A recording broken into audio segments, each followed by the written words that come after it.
Let me know when you're ready. Okay, so Brother Moose was just busting my chops on how part of my message sounded like Mormonism, because Mormonism has this business of terrestrial, celestial, blah, blah, blah, you know, you'll be ruling on a planet or something like this.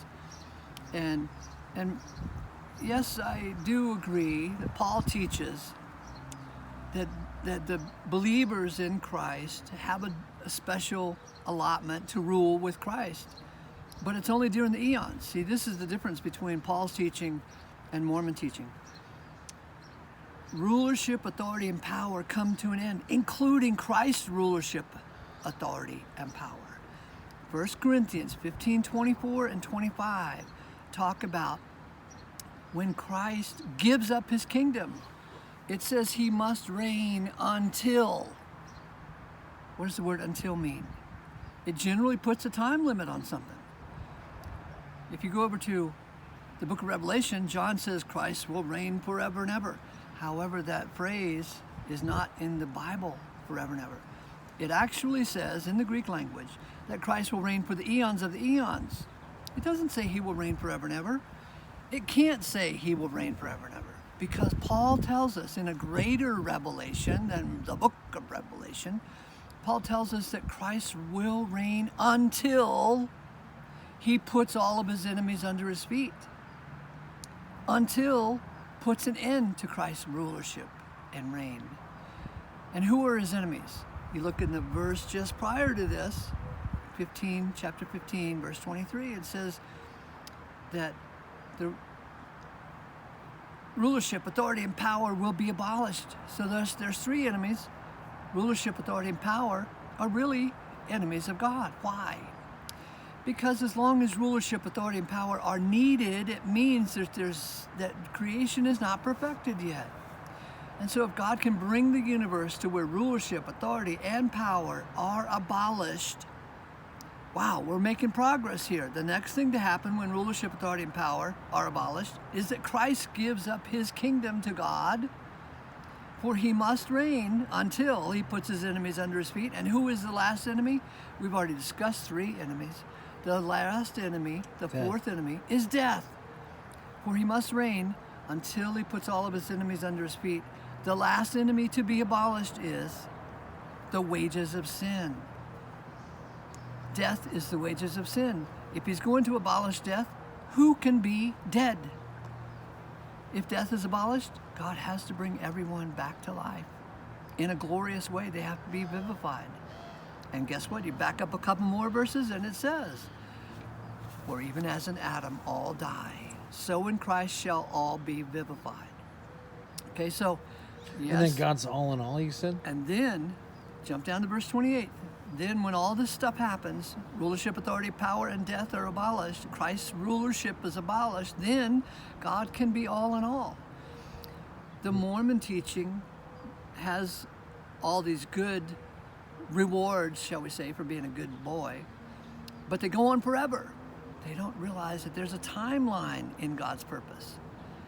Ephesians 3, chapter 3, verse 11 talks about God's Aeonian purpose. The word purpose by itself puts a time limit on something. So if your purpose is to fix the toilet, you would gather up your tools, take the broken part apart, put the toilet back together again, you are complete, okay? So the end goal is to become all in all. God's end goal, his main purpose, is to become all in all. Which, what do you think it means? It's the three biggest words in the whole Bible. That God would be all in all. I don't know what it means.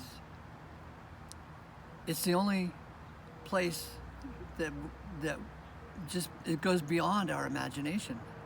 One time I showed a verse when I first got my Concordant Literal New Testament back in the 80s. I showed this brother this verse about the eons of the eons, and he said, wow, that goes beyond any concept of time that I've ever had. I think about that guy's statement to me when I look at the words God becoming all in all. That goes beyond any concept of anything I've ever had. What does it mean? we're talking big business here. So wait, what would be the difference between the Mormon celestial and what you were talking about in A terms of timeline, celestial? at least.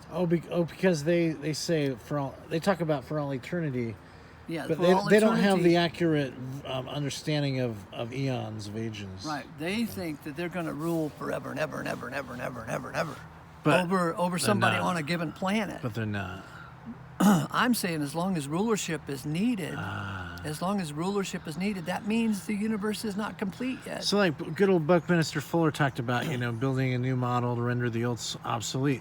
This renders the need for rulership obsolete. Right. Whatever it is. And It began. And the eye and the tongue can't conceive. Right. The ear, the mind. It began at the cross. It's beyond heaven, basically. It ends at the cross. This is beyond heaven. Beyond our concept of heaven. Whoa, that's interesting. Yeah. This is even beyond Mormons' heaven, like celestial kingdom and all that. Yeah. That God will be all in all goes beyond anything. This is beyond the kingdom of heaven. It's beyond the kingdom of heaven because the kingdom comes to an end. When all rulership, authority, and power come to an end, the kingdom comes to an end. I mean, my speculation, and that's all it is all in all, I guess we can't even go there, but I'll just do it anyway. I don't think even Kurt Cobain understands it. I know, you noticed that I titled one of your videos a little bit like his song. I couldn't help myself. But anyway, okay, here it is. If God is one and He is in all of us, and we are in Him, then He's experienced everything that we experience, and it all uploads into this ultimate consciousness. And at some point, that division that we have as humans, where we're more conscious of our own needs than our neighbor's pain or whatever, all that's gone now because God. Finally, we all realize we're all God. We're all part of God. Basically. There's an interesting... And we have more connection. Go ahead. There's a brother named Brother Tozer. I don't know much about him. I've just seen some quotes of his. And he is popular, I think, in the Nazarene Church or the Free Will Baptist Church or something like this. He was popular. I think he's dead now, but he would say that the past and the present are all the same to God.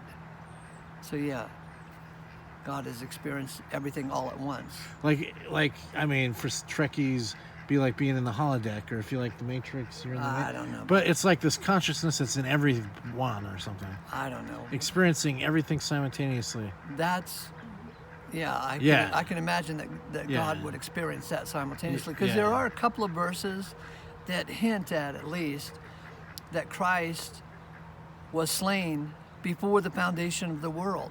I don't know what that means, but it sounds fantastic. We all think we're so individualistic.